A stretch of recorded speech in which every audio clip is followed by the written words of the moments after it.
സർവശക്തനായ ദൈവത്തിൻ്റെ അതിപരിശുദ്ധ നാമം അതിയായി മഹത്വപ്പെടുമാറാകട്ടെ. നിങ്ങൾ ശ്രവിക്കുന്നത് ജീസസ് വോയിസ് മെസ്സേജ്. എല്ലാ ശ്രോതാക്കൾക്കും കർത്താവായ യേശുക്രിസ്തുവിൻ നാമത്തിൽ സ്വാഗതം. അല്പസമയ ധ്യാനത്തിന് ഒരു തിരുവചനം വായിക്കുന്നു. സങ്കീർത്തനം 34:9. യഹോവയുടെ വിശുദ്ധന്മാരെ, ദൈവത്തെ ഭയപ്പെടുവിൻ, അവിടുത്തെ ഭക്തന്മാർക്ക് ഒന്നിനും മുട്ടില്ലല്ലോ. കർത്താവിൽ പ്രിയരെ, നാം വായിച്ചു കേട്ട 34-ാം സങ്കീർത്തനം 9-ാം തിരുവചനത്തിൽ ദൈവത്തിൻ്റെ വിശുദ്ധന്മാർക്ക് അഥവാ ദൈവത്തിൻ്റെ ഭക്തർക്ക് ദൈവം നൽകുന്ന നന്മകളുടെ കലവറയാണ് നാം കാണുന്നത്. അതിനെ ചുരുക്കി ഇവിടെ ഒന്നിനും മുട്ടില്ലല്ലോ എന്നെഴുതിയിരിക്കുന്നു. ഭൗതികമായും ആത്മീയമായും ഒരു മനുഷ്യന് എന്തെല്ലാം ആവശ്യമുണ്ടോ അതെല്ലാം യഹോവയുടെ ഭക്തന്മാർക്ക് ദൈവം കരുതി വച്ചിരിക്കുന്നു, സംഗ്രഹിച്ചു വച്ചിരിക്കുന്നു. അത് കാലാകാലങ്ങളിൽ അവർക്ക് നൽകുവാൻ ദൈവം വിശ്വസ്തനുമാണ്. ഇവിടെയുള്ള ഒരു ചോദ്യം, നാം യഹോവയുടെ അഥവാ ദൈവത്തിൻ്റെ ഭയത്താൽ ദൈവ ഭക്തരായി തീർന്നിട്ടുണ്ടോ എന്നുള്ളതാണ്.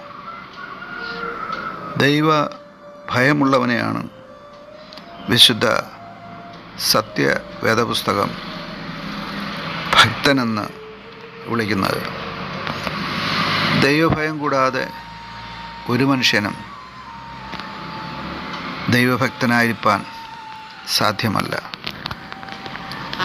ദൈവത്തെ ഭയപ്പെടുന്നവർ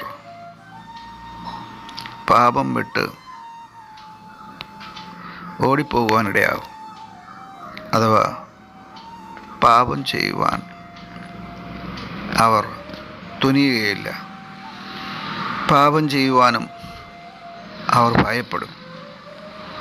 എന്തുകൊണ്ടെന്നാൽ ഒരു തെറ്റ് ചെയ്യുന്നതിന് മുമ്പായി അവരുടെ ഉള്ളിൽ ദൈവത്തിൻ്റെ ആത്മാവ് മന്ത്രിക്കും, ഇത് തെറ്റാണ്, ഇത് ദൈവം വെറുക്കുന്നതാണ്, ഇത് പാപമാണ്, ഇത് ഞാൻ ചെയ്യാൻ പാടില്ല. ഈ ഒരു അവസ്ഥ ആർക്കുണ്ടോ ആ മനുഷ്യരെ ദൈവഭയമുള്ളവരെന്ന് വിളിക്കാം, ദൈവഭക്തനെന്ന് വിളിക്കാം.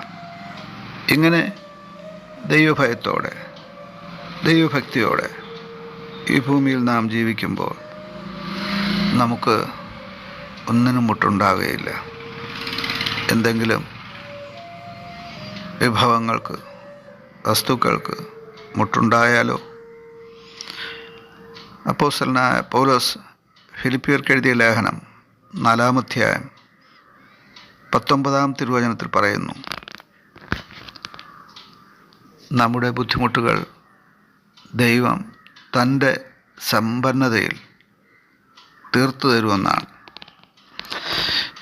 ദാവീദ് 23-ാം സങ്കീർത്തനത്തിൽ പറഞ്ഞത്, കർത്താവ് എൻ്റെ ഇടയനാവുന്നു, എനിക്കൊന്നിനും മുട്ടുണ്ടാകുകയില്ല എന്നാണ്. ഇവിടെ നാം വായിച്ചു കേട്ട 34-ാം സങ്കീർത്തനം 9-ാം വാക്യത്തിലും പറയുന്നത് അതുതന്നെയാണ്. നമ്മുടെ ബുദ്ധിമുട്ടുകൾ മാറുവാൻ നമുക്കാവശ്യമായിരിക്കുന്നത് ദൈവഭയമാണ്, ദൈവഭക്തിയാണ്, ദൈവസ്നേഹമാണ്. ഇവയുണ്ടെങ്കിൽ ദൈവം നമ്മെ അനുനിമിഷം മുട്ടുകൂടാതെ മുന്നോട്ട് നയിക്കുവാനിടയാകും.